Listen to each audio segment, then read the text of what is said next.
Welcome to Reparenting Radio. I'm Lisa Watson, architect of human transformation. This is a space for leaders, parents, and anyone ready to break old patterns, regulate their nervous system, and show up in their life with clarity and self-trust. If you're ready to change the way you lead, love, and live, you're in the right place. Let's begin. Hey friends, welcome back to Reparenting Radio. As this episode comes out, I am going to be traveling back from Illinois, and it made me think back to episode 13, which I released just before Thanksgiving, where I shared some practical tips for navigating family gatherings without getting pulled into your old dynamics, walking away with yourself intact. And in that episode, we talked about triggers, boundaries, sacred silence, and staying grounded when you're surrounded by people who know exactly how to push your buttons. So if you haven't listened to that episode, I definitely recommend it because I think these two conversations really go beautifully together. But the last few months, something has shifted in me because my own understanding of patterns in human behavior has continued to deepen and broaden. But today, I don't want to talk about how to survive family gatherings with your authenticity intact, although that is very important. But I want to talk about how family gatherings are one of the greatest opportunities we have for self-awareness. Because whether you're spending time with your own family or your spouse's family or your partner's family, I don't know, even old friends or people that you've known for decades, something fascinating happens. Patterns begin to surface. And that's because every relationship has patterns. Every family has patterns. Every workplace, every friendship, every relationship becomes its own little ecosystem. There are spoken rules, there are unspoken rules, expectations, roles, habits, things we don't even talk about, but we know. Ways of communicating, ways of avoiding communication. And without even realizing it, we often begin adapting to those environments, not because we're weak or we're fake in any way, and maybe we are faking it just a little, but because our nervous systems are incredibly intelligent. And they're constantly scanning our surroundings, asking, how do I stay emotionally safe here? And depending on the environment, your answer may look completely different. Maybe at work, you're completely confident, and at home, you're quiet. Maybe with one sibling, you're kind of funny, and with another sibling, you're just careful and guarded. And maybe around your parents, you become 12 years old again, and around your spouse's family, you become overly helpful. Or maybe you become invisible. Have you ever noticed that? You can feel like a completely different version of yourself depending on who you're with. And it isn't because you have multiple personalities. It's because different environments activate different subconscious patterns. And those patterns, they're not the problem. They're simply information. In fact, that's probably one of the biggest shifts that happened in my own life over the last decade is that I stopped judging my reactions and I started studying them. And let me tell you, it took a lot of practice that every time that thought of judgment came up, I had to replace it with compassion and love. And over the years, I have finally gotten my brain to go to compassion and love first. So instead of asking, why am I doing this? Or what is wrong with me? I started asking, what is this showing me? Because every reaction, every uncomfortable feeling, every emotional charge is carrying information. Information about something your nervous system learned long ago. And one of the things that I say all the time You hear me every day on 1 Minute Awareness. I'm saying it. If you haven't listened to my little thing on TikTok and YouTube yet, 1 Minute of Awareness, You're not broken, you're patterned, and patterns can be changed. But before we can change them, we have to notice them. So awareness always comes first.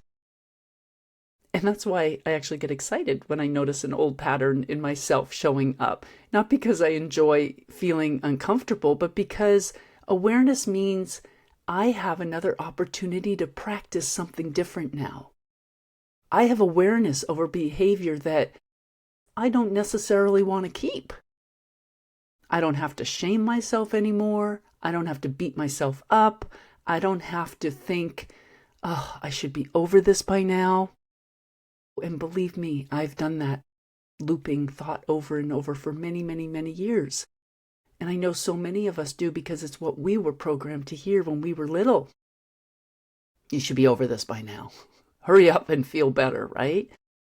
So now I just simply become curious. And I think, oh, that's interesting. Why did that comment affect me so much? Why do I suddenly feel like I have to explain myself? That's interesting. Why do I feel responsible for making sure everyone's okay? And why did I just get up real quickly? Why am I biting my nails or twitching my fingers? What am I nervous about? Curiosity has become one of my greatest healing tools because curiosity creates space. Judgment creates shame. And shame almost always sends us right back into the very pattern that we're trying to change. It's how we re-anchor our patterns back into our field and continue to stay in those loops. And the fact is, family doesn't create your patterns. Well, that's not true because originally that subconscious programming around your family, those dynamics, they were the majority of the reason why you have the patterns. But now as an adult, as you go back, what those patterns are revealing to you is the juicy part. Because your family, the triggers, the uncomfortableness, that now is revealing the very patterns that you hold. And I love that perspective because it completely changes the conversation. My family makes me anxious. My family makes me feel guilty. My brother always pushes my buttons. Oh, and my father-in-law, he makes me feel so uncomfortable. But instead, what if we look at it a little bit differently? What if we look at it as those relationships simply revealing the pattern that already existed within us, without having to blame anyone for the pattern, or judge anyone, or even trace the pattern back and figure out how we got it. Just the recognition of it alone, it's our pattern. So it doesn't really matter how it got there at the end of the day. It's the awareness that it is there, and what are we going to do moving forward? That's the information that helps us. Because those patterns, they once served a purpose. They kept us safe. They kept us feeling emotionally connected when we were small. But these patterns, they're now asking for our awareness. And family reveals the parts of our inner child that are still asking for our attention. Think about that for a minute. Maybe your inner child still believes that they have to earn approval. Maybe they learn to stay quiet to avoid conflict. Maybe they learn to be the caretaker or the peacemaker or the entertainer, the overachiever. Maybe they became the one who never asked for help. Those patterns, they don't disappear simply because we become adults. They often wait quietly underneath the surface until a familiar environment brings them back into view. Because your subconscious recognizes familiar emotional territory. And suddenly, without even thinking, you're rehearsing an old role. The goal isn't to avoid family gatherings necessarily, unless the trauma is just a little too great, and that's all good. I think the goal is to become conscious while you're in these family gatherings. Because awareness is where everything begins. And awareness gives you something you didn't have as a child. It gives you choice. And that's where I want to pause for a second, because I think this next idea might be one of the most important things that I have learned over the last, well, I'll say the last decade, but I'm going to say in my life for real. Patterns aren't the problem, they're information. Triggers aren't the problem, they're information. Emotions aren't the problem, they're information. What you choose to do with that information is your choice. Because what you practice next will become your future pattern. You may want to rewind that and listen to that again. And if you're thinking anything like me, you might be thinking, okay, Lisa, I noticed the pattern. Now what? Because awareness is wonderful, but it's not the finish line. And once you notice the pattern, you know now you get to make a different choice. And that choice, it doesn't have to be dramatic. It doesn't have to be confrontational. It doesn't have to be a speech at the dinner table. And it certainly doesn't have to involve changing anyone or anything else. In fact, one of the greatest gifts you can give yourself is letting other people be exactly who they are. Think about it. How much of our suffering comes from trying to change people who aren't asking to change? I spent 28 years focusing on changing my ex-husband. And it took me 28 years to realize I couldn't, and that I just had to change myself. And trying to get someone to understand us, trying to convince someone to see our perspective or to apologize, trying to get someone to become who we wish they would be is impossible, really. It's not sustainable. It's kind of a pipe dream. I used to spend so much energy doing that, and I wanted people to understand. I wanted them to see what I had learned. I wanted them to heal with me. Now, I don't. And not because I don't care, but because I've realized that everyone is living inside the reality that their own subconscious has created. They're seeing life through their own patterns, just like I am, or was, looking through the old patterns that I've changed. My job now isn't to wake anybody else up. It's just for me to stay awake and conscious. And that has changed everything, because now, instead of trying to manage everyone else's emotions, I simply manage my own nervous system. And one of the things that I've noticed is that when people spend time with family, is that they walk into the house already preparing. I've witnessed it in my own self. You're already preparing to be misunderstood. You're already preparing to be criticized, or to have to defend yourself, or to be left out, or to be judged. You've already preparing yourself to be the one that has to keep the peace. And isn't that interesting? The event hasn't even happened yet, but the body's already rehearsing it. Because the subconscious mind, it loves prediction. It loves familiarity. It wants certainty, even if that certainty isn't pleasant. And if you've had the same family experiences for 20, 30, 40 years, your nervous system expects a 21st version of the same experience, whatever that may be. That's why awareness matters so much, because awareness interrupts prediction. And then you suddenly realize, oh, I'm preparing for something that hasn't even happened yet.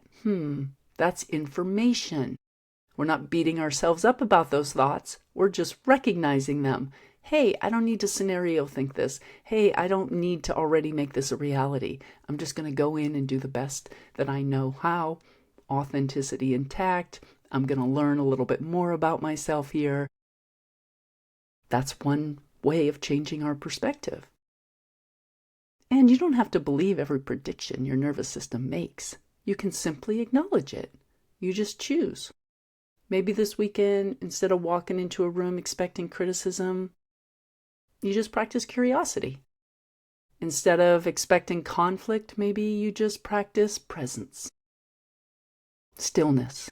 And instead of preparing for your defense, maybe you just practice listening. And instead of trying to prove yourself, you just practice being yourself. And notice I keep using the word practice, because healing isn't a single decision. It's repetition. Every family gathering becomes another opportunity to rehearse the version of yourself that you're becoming. Not the version that you had to become to survive and feel safe, but the version that you're consciously choosing today. That's why I don't really think that healing happens in isolation. It's wonderful to journal. It's wonderful to meditate, listen to podcasts, read books, go to therapy, talk to a coach. All of those things are great. But eventually, you've got to do what I call real-time healing. Life gives you an opportunity to practice, and that's where the real integration happens.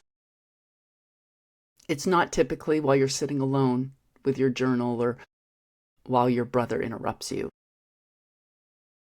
But when your brother interrupts you, or your mother asks the same question for the 10th time, or your father-in-law tells the same story you've heard for 100 times.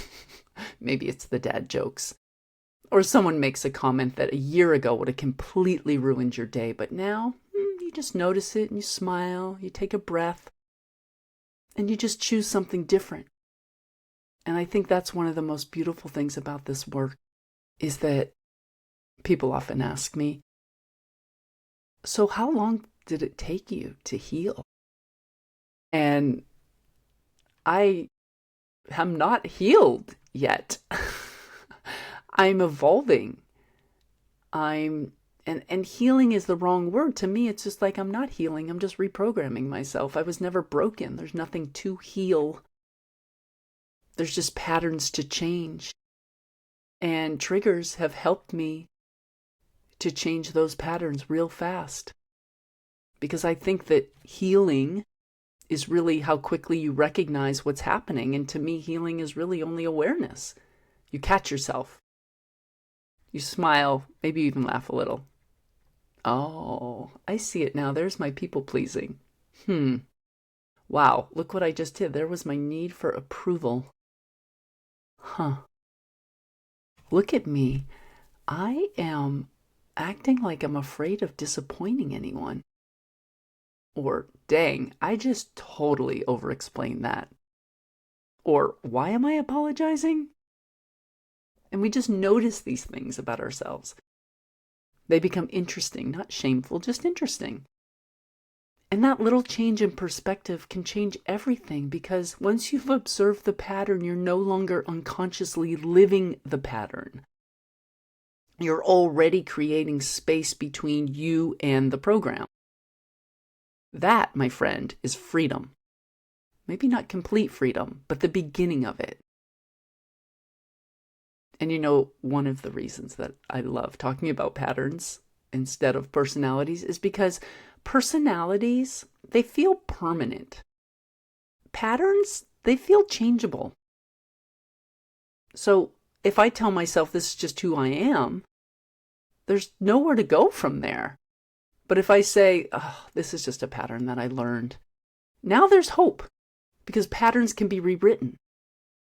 Maybe not overnight or perfectly, but one repetition at a time. Which brings me back to where we started. This weekend, while I'm spending time with my husband's family, I'm making myself one promise.